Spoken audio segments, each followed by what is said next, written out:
Namaskaram. It is indeed very difficult to put into words or express what Pandit Birju Maharaj meant to each one of us in the dance fraternity.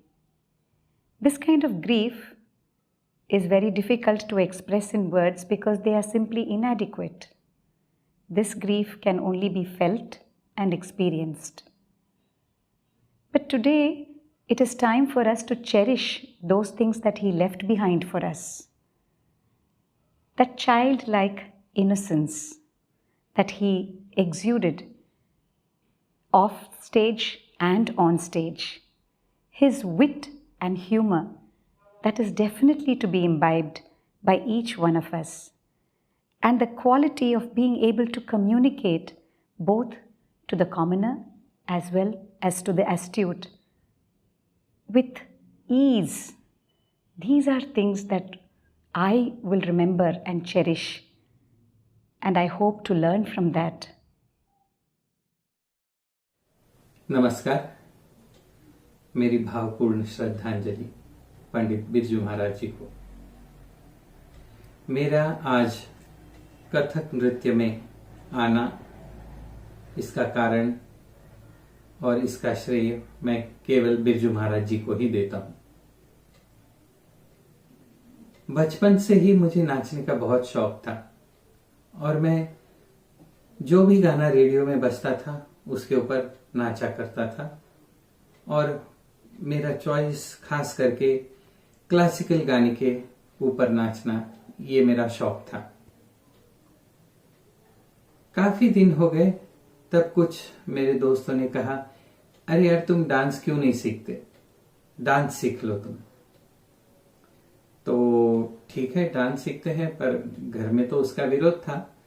पर किसी हाल घर वालों को मनाकर मैंने government music and dance college में admission ली और उस समय तक मुझे सिर्फ एक ही क्लासिकल डांस का नाम पता था और वो था भरतनाट्यम। तब तक मुझे कोई और क्लासिकल डांस फॉर्म होता है इसका मुझे ज्ञान नहीं था। तब मेरी फ्रेंड वहां पे गाना सीखती थी और उसने बोला कि अरे यार भरतनाट्यम में तो सब लड़कियां हैं, तुम कथक क्लास ज्वाइन करो। तब मुझे पता चला कि कथक ये और एक कोई क्लासिकल डांस फॉर्म है, क्योंकि मैंने उससे सवाल भी किया कि ये कथक क्या क्लासिकल डांस है, तो उसने कहा हाँ, वहां पे सभी क्लासिकल आर्ट से सिखाए जाते हैं। तो थोड़ा मन इधर उधर ही था, पर मैंने कथक ज्वाइन कर लिया और कुछ ही दिनों के पश्चात हैदराबाद में एक कथक महोत्सव का आयोजन हुआ था और मैं संयोगवश उस कार्यक्रम को देखने गया।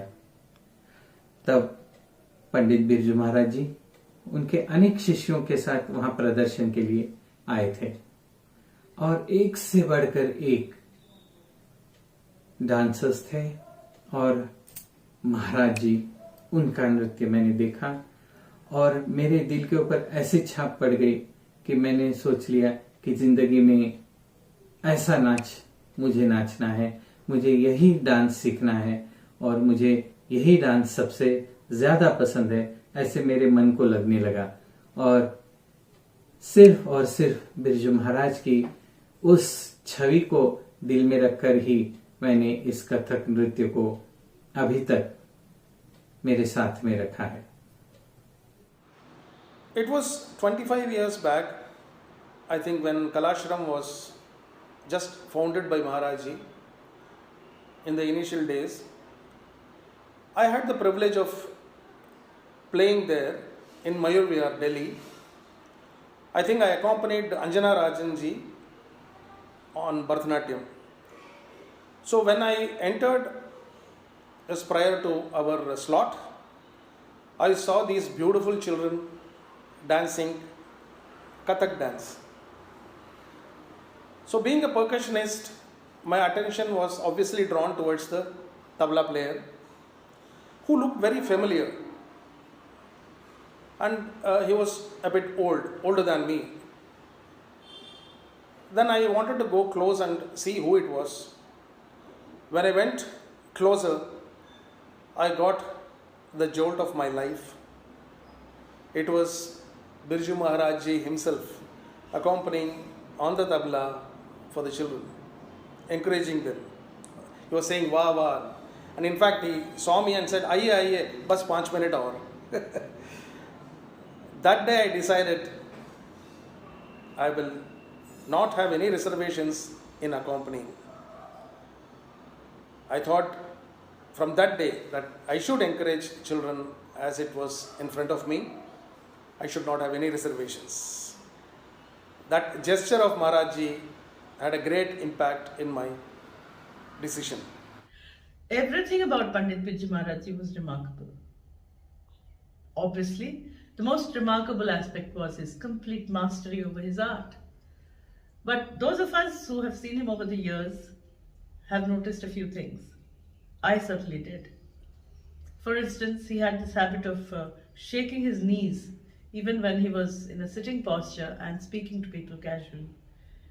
He would stand, keep his knees relaxed and shake his knees. Probably it was a mannerism, but to me it showed someone who was constantly alert and constantly in rhythm with himself and with his dance, even while his outer persona was interacting with the normal world around. That was one aspect. The other was his darting glances. He would look around very quickly as he was speaking to people. This didn't mean that he was distracted. He paid attention to what he was saying, but he was able to absorb many things around him, I think, even though he was listening to one particular person. It shows someone in a constant state of alertness.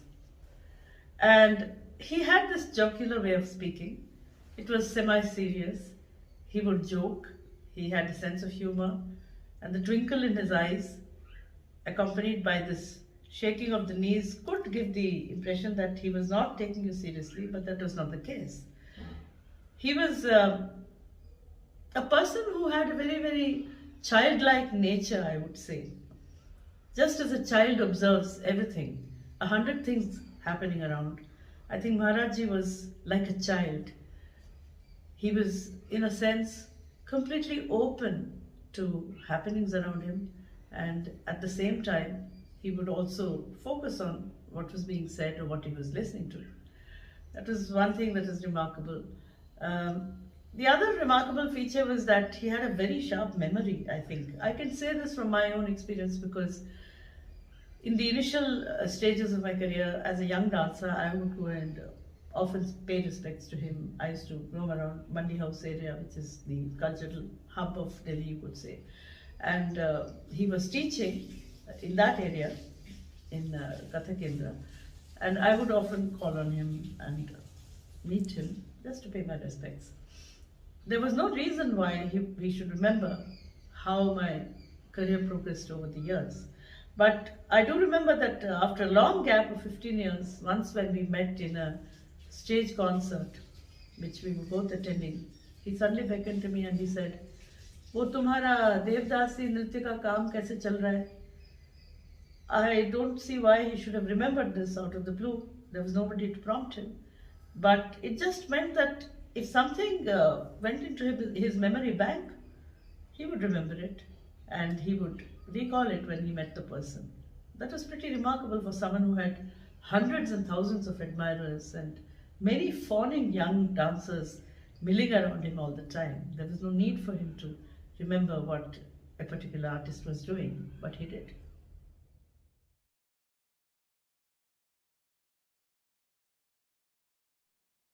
Personally, I've never had the opportunity of interacting with him or working under him, but I've had the experience of looking on as part of the audience as a Rasika, and that itself has been magical because his stage presence is something so special. The way he walked onto stage as a performer and the way he spoke about his art so passionately is something to be taken in as a lesson for each one of us. I still remember this occasion in Krishnagana Sabha many years ago when he did a lecture demonstration and he showed an Abhinaya section where a young bride requests her husband to bring her a red dupatta. This line was performed by him as a demonstration, and the way he showed that single line in very many ways, one as a shy bride, the other as the response by the husband, and the third, again as a response, interaction between both of them. It was done over and over again, but each time it had a new idea, a fresh concept, and it seemed to be layered with different meanings. This is something that we have to learn and imbibe as artists. And at that particular moment, time stood still. Nothing seemed to matter. It was just that young bride and her husband and the conversation between them. This is the true mark of an artist, I believe. हर कलाकार चाहता है कि वो उसके आदर्श जो रहते हैं उनके सामने अपनी कला का प्रदर्शन करे। ऐसे ही महाराज जी एक बार हैदराबाद आए थे उनके ट्रूप के साथ में। चौमोहल्ला पैलेस में उनका कार्यक्रम था। पहले उनके शिष्यों का था, फिर महाराज जी का भी थोड़ा प्रदर्शन था। हम प्रदर्शन देखने गए थे, मैं और मेरे स्टूडेंट्स भी थे साथ में। तो हम लोग महाराज जी से ग्रीन रूम में मिलने के लिए गए। महाराज जी के चरण स्पर्श किए। महाराज जी को बहुत आनंद हुआ कि हैदराबाद में भी कोई यंग डांसर्स है जो कथक सीखते हैं और सिखाते भी है। उन्होंने बोला कुछ करके दिखा दो तुम्हारे स्टूडेंट्स के साथ। बट वहाँ पे उतनी जगह नहीं थी कि मैं उनके सामने कुछ करके दिखाऊं। तो महाराज जी बोले कि ठीक है, आप वीडियो भेज दो आपका, और मैं आपको हमारे वार्षिकोत्सव में, कलाश्रम के वार्षिकोत्सव में तुम्हें इनवाइट करेंगे। यह मेरे लिए जिंदगी का सबसे बड़ा आशीर्वाद रहा है। एंड इससे पता चलता है कि महाराज जी कितने सीधे और सरल और यंगर जनरेशन को कितना इनकरेज करना चाहते थे वो। मैं तो उसी समय लगा कि मेरा जीवन धन्य हो गया। In 1985, I started playing for dance and I joined Swapna ji, Padma Vibhushan, Swapna Sundari ji. And there was a lecture demonstration in Kathak Kendra. I was just a beginner for dance accompaniment. And when we entered Kathak Kendra, the hall where we were supposed to perform, I saw Maharaj ji sitting right in front, and no wonder I got butterflies in my stomach. But at the same time, I couldn't have afforded to get nervous. So I wanted to prove something. So I was very, very scared, but at the same time controlled. So the lecture demonstration was over and Maharaj ji was greeting all of us, and when he approached me, I was almost sweating. So he called Swapna ji and said, ये आपके साथ नए नए संगत कर रहे हैं शायद अभी. He meant this mridangist is new in your team. He started accompanying you. She said, yes, yes. पता चल रहा था इनके बजाने में. So I could make out, he said. I was shivering. But the next sentence, what he said, encouraged me. He said, but इनमें आपके साथ लंबा सफ़र करने का क्षमता है. He will definitely go a long way along with you, he told Swapna ji. That was really encouraging. And after that, after a few years, I had the privilege of meeting him again in one of the recordings where I played. He recognized me and said, देखा मैंने बताया था ना आपको उस दिन आप लंबा सफ़र करोगे. I told you the other day that you will grow. So that was one thing which I can never forget, these two encounters with Maharaj ji. And he always used to say, मेहनत करते रहो बेटा, फल अपने आप मिलेगा. Keep working hard, you will get the fruit. I have met Pandit Birju Maharaj ji many times intermittently during the past 4 decades. I had the privilege of being allowed to watch his dance class when he was teaching and demonstrating and playing tabla and singing for his students in Kathak Kendra, because I used to be myself a young dancer, a student of Bharatanatyam, and I used to go to take classes from Guru Govind Rajanji those days in Bharatanatyam. And Kathak Kendra was very close to this institution, so I would often go there once in a while. Maharaj used to be there and I used to see him teach. All the while, I never realized that someone who could be so comfortable, as an instrumentalist, playing tabla, as a singer, singing for his students, and of course as an acharya he was demonstrating. I never imagined that someone who's so comfortable in those roles would be suddenly transformed into something else when he went on stage as a performer. And it was at that stage that I saw his performance first. And I was blown away like anyone else would be. And his dance seemed to transcend everything else. He was not quintessentially what one would think of as a male dancer, tall and statuesque or something like that.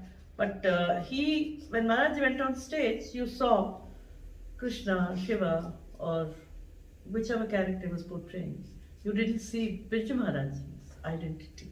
You saw the identity of the person he was trying to portray. And the dance transformed him into some sort of an out-of-the-world kind of person, neither human.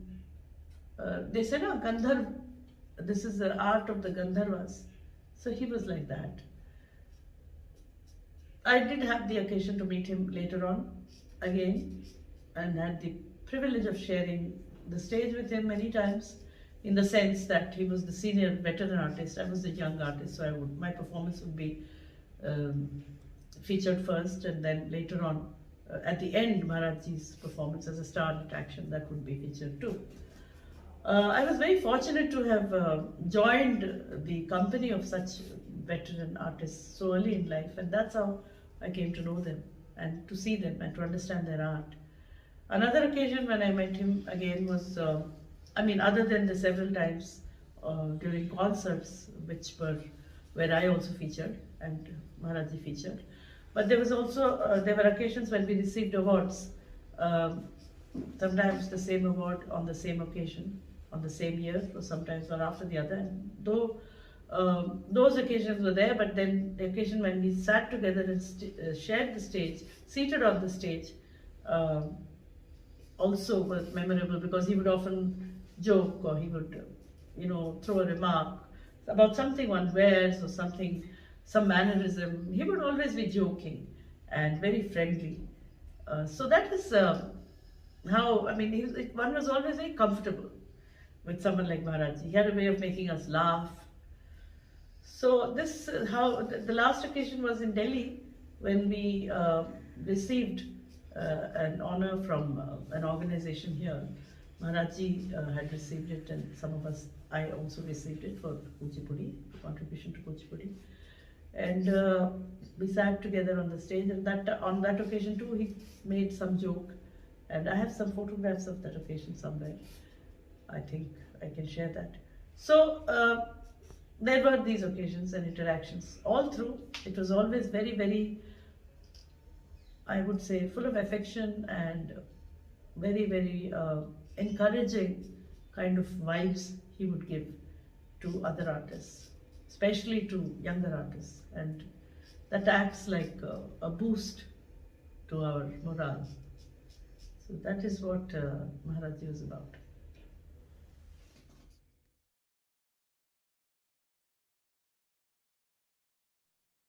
As a student of the Dhananjayans, I've always learned to understand the musical quality or the lyrical quality of a composition and how it should merge with nritta in a meaningful manner. Now, this is exactly what I found so special in Panditji. There was this instance where he performed the Vasaka Sajjika.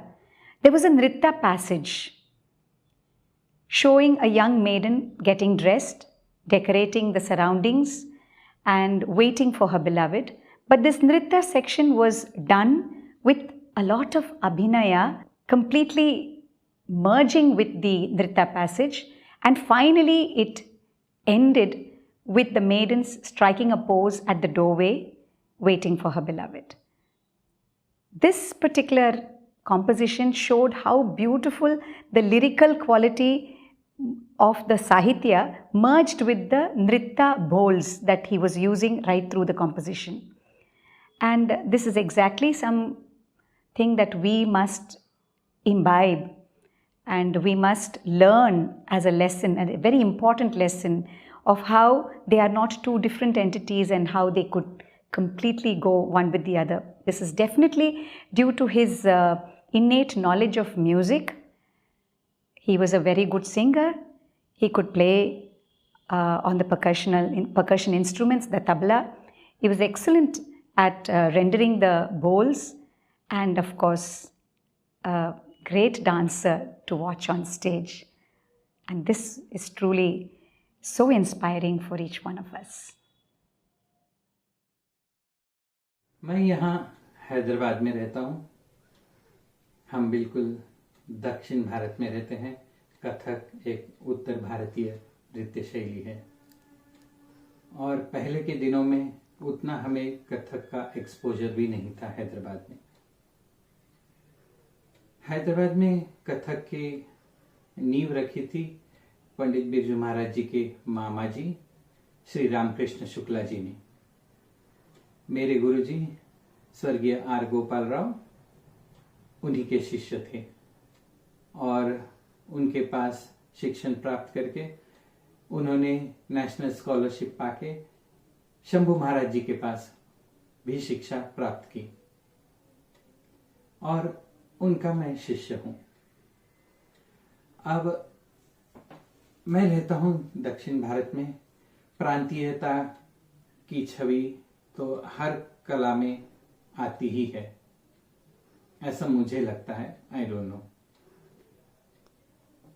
तो जब हम कथक करते हैं तो मैंने थोड़े दिन बाद, जैसे आदमी मैच्योर होते जाता है तो वो उसके बारे में सोचना भी शुरू करता है. तो मैंने देखा कि जो नाच हम नाचते हैं, हालांकि we belong to the same lineage of Pandit Shambhu Maharaj ji, उन्हीं का नाच नाचते हैं और रामकृष्ण शुक्ला जी उनके मामा जी ही थे बिरजू महाराज जी के. तो वो नाच तो एक ही है, मगर मैंने जब बिरजू महाराज जी का नाच देखा तो वो बिल्कुल अलग लग रहा है और जो हम नाचते हैं वो अलग है. तो ये कैसे? तो जैसे मैच्योरिटी आने लगी, उसके ऊपर सोच होने लगा मेरा, तो ये लगा कि बिरजू महाराज ने उस डांस को इतना खूबसूरत बनाया है कि वो बिल्कुल अलग लग रहा है. और इसी पॉइंट को मैंने दिमाग में रखकर कहीं अपने को कम न समझते हुए मैंने भी मेरे नृत्य को उसी तरह निखारने की कोशिश की है. Any artist of any art form should be aware of the other aspects of art apart from the art in which one is an expert. For example, tabla playing is mandatory for Kathak. Knowing Carnatic music is very useful for Bharatanatyam dancers. I have witnessed many great dancers and played for them. They were really impressive in their nritta, beat, abhinaya, choreography, presentation, etc., singing. But what I found special in Maharajji's presentations was his virtuosity in terms of singing, playing tabla, pakhavaj, his nritta patterns, abhinaya, expressions, etc., etc. A small incident was narrated by my senior friend, a very dear friend, a tabla player from Delhi, Govind Chakravarti ji. He said once there was this radio recording of vocal music by Birju Maharaj ji. That day, unfortunately, the tabla player was absent and nobody was found there for accompanying him. He had one of his students along with him.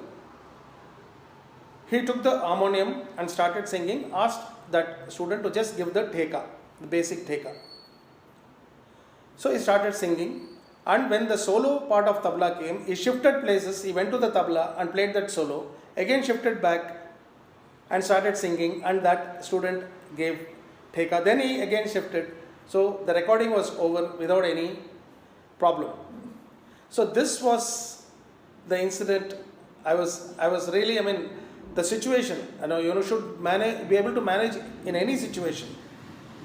That only someone like Maharaji can do. So this was one of the incidents which I really remember, I can't forget, narrated by Govindji. He appeared to be more comfortable in those roles because I had not seen him perform, he was demonstrating. But it was when I saw him perform that I was blown off. And all these other, thoughts disappeared instantaneously, because here was an artist born to dance, and all the other aspects of his being an instrumentalist, or of being a great percussionist or a singer, those were incidental. Foremost was the fact that he appeared to be made for dance, and as a young dancer I was blown away. So that was how he impressed me at that time. I was in my teens, and then later on, as I developed, I like to imagine that I have been impacted by the lyricism of a dance movement, the way he brought lyricism to a dance movement. I would like to believe that as a distant admirer and a young dancer impressed by him, I would like to believe that that was an aspect I somehow subconsciously probably tried to infuse in my own work, in my own style of dancing. And I would say, even though Birju Maharaj ji has been representing Kathak, his dance cut across every genre, every style, every region, and it was dance that spoke. It wasn't whether it was Kathak or a particular style. So I like to believe that that is an impression and an impact that his art has left on me as an artist.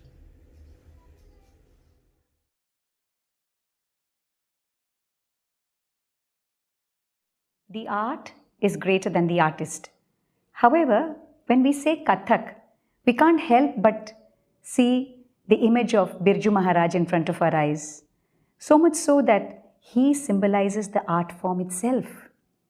What more recognition does an artist need than this idea of the art and the artist being one with the other?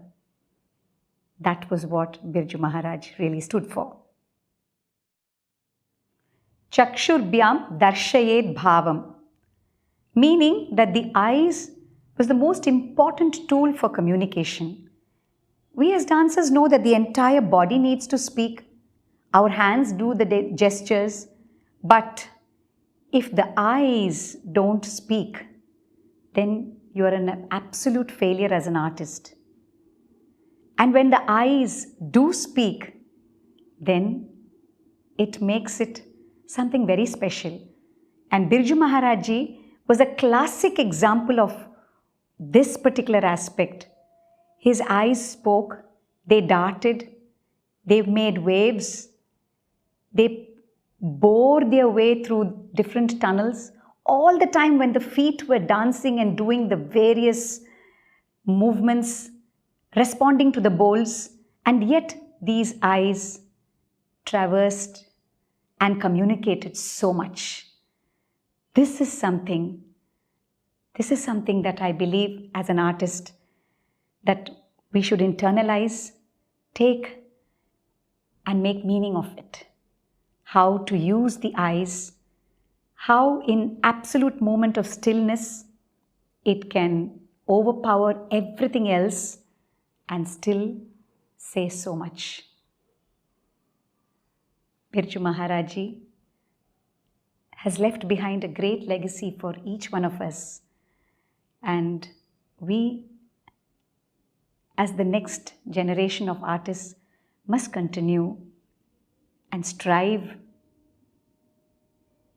to do at least a little bit of what he has left behind for us. विरासत या legacy, किसी कलाकार की legacy को या विरासत को आगे ले जाना, इसका मतलब सिर्फ यह नहीं कि जो उनके गुरुजी ने सिखाया उसी चीज को दोहराए, आगे बढ़ाए, पर उस सारी कला के पीछे उनकी भावना, उनकी सृजनात्मकता, उनके विचार, उनकी फिलॉसफी, इन सारे चीजों को समझते हुए जो कलाकार काम करता है, तभी उनकी विरासत बिल्कुल सही तरीके से आगे चल रही है, ऐसे हम समझ सकते हैं. The legacy. His legacy has being carried forward by his students. But in my personal, what I felt his legacy is that you don't need to be tall, fair, handsome to rule the world in any field. You just need to be involved, and the expressions which Maharaji portrayed on the stage, his singing, everything is an example of such non-requirements. And secondly, being a versatile artist, again I repeat, a singer, a tabla player, a pakhavaj player, teacher, a director of a big institute, he always concentrated on one aspect, dance, and used other expertises only when it was required. And his dancing and his art created an impact not only in North but also in South India. He was associated with Tamil Nadu right from the 60s. He has performed in all the sabhas here and of course all over the world also.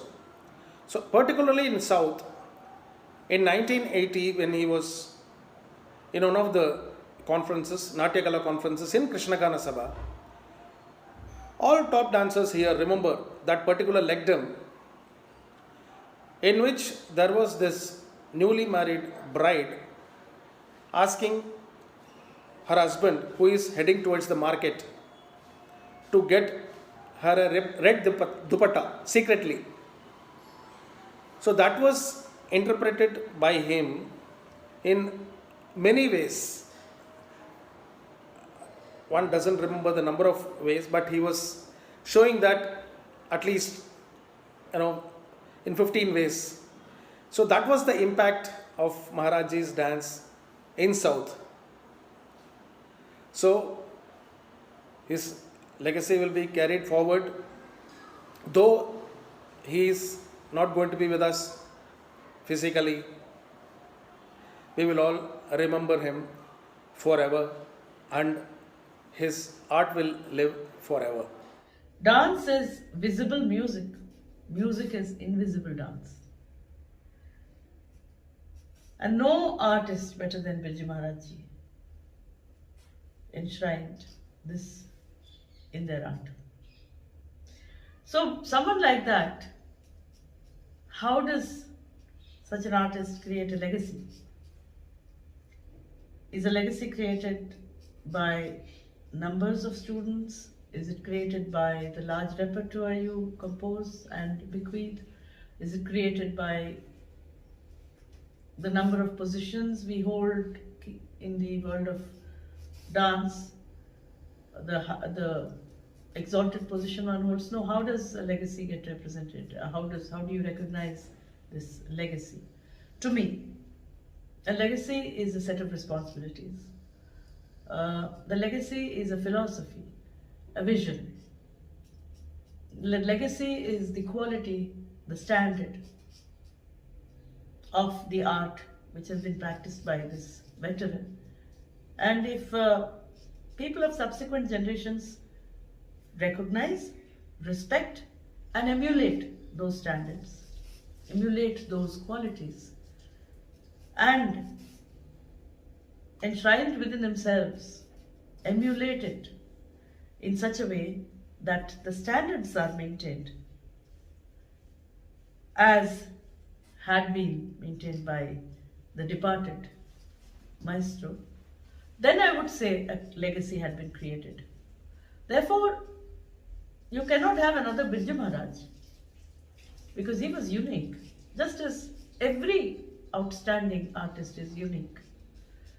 But you can have another great exponent of that stature and caliber, or perhaps even more if such a thing is possible, only by emulating those high points, those qualities, those standards, that vision of the art. Otherwise, to me, numbers don't necessarily create legacies. Individual artists do, by creating such a strong vision of the art, which permeates to others of succeeding generations. That is the legacy. Atma Shanti to one of the greatest artists of our times.